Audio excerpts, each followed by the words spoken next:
je me nomme Karine Lacman, je travaille au département moderne et contemporain au Musée des Arts Décoratifs et je suis donc la commissaire de cette exposition Korea Now consacrée au craft et au design. Alors en fait, nous avons dans les collections du Musée des Arts Décoratifs donc une galerie des bijoux consacrée aux bijoux français mais également internationaux. Et c'est vrai que nous tenions avec Olivier Gabé à présenter un petit peu la scène contemporaine du bijou coréen. On a des artistes confirmés nés dans les années 50 qui travaillent donc l'or, l'argent, également le jade, la corne de bœuf également. Vous avez de jeunes artistes qui travaillent plutôt le papier, le cuir ou la fibre de ramie. Donc là, on reste un petit peu, on réinterprète en fait des matériaux traditionnels. Et puis vous avez de très jeunes créateurs qui là utilisent le plastique, le silicone, le cuir, la soie. L'or et l'argent sont plutôt privilégiés dans le bijou coréen.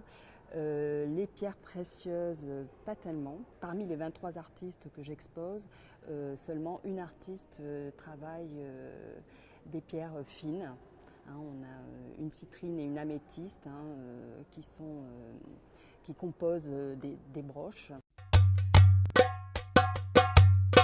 Alors en fait, il n'y a pas de tradition du bijou dans la culture coréenne et je pense que cela est lié en fait aux vêtements, au port du hanbok qui est un vêtement, c'est un petit peu comme le kimono au Japon, c'est un vêtement qui est très fermé. On n'a pas comme en Occident une tradition du bijou avec des bagues, des bracelets, des colliers. Après, vous trouvez des bini noe, ce sont des épingles à cheveux. En fait, que les kaesung, alors ce sont les geishas coréennes portées pour maintenir leur coiffe. Donc ces épingles à cheveux étaient en or, en argent, elles pouvaient être également en os de bœuf, en nacre et en jade. Mais voilà, ce sont les seuls témoignages qu'on ait. Et je pense aussi que c'est lié aussi au confucianisme qui apparaît donc à la fin du XIVe siècle, où là on est dans l'austérité la plus complète. Les décors, même sur les objets, les décors avec des incrustations de nacre disparaissent sur la laque. On a des objets très épurés et on a très peu d'accessoires en fait. Je pense qu'ils sont quand même très tournés sur l'international, ils sont au courant de ce qui se passe, ils observent, ils participent à des salons à l'étranger, ils ont des galeries à l'étranger. Donc je pense que c'est vraiment une scène en devenir.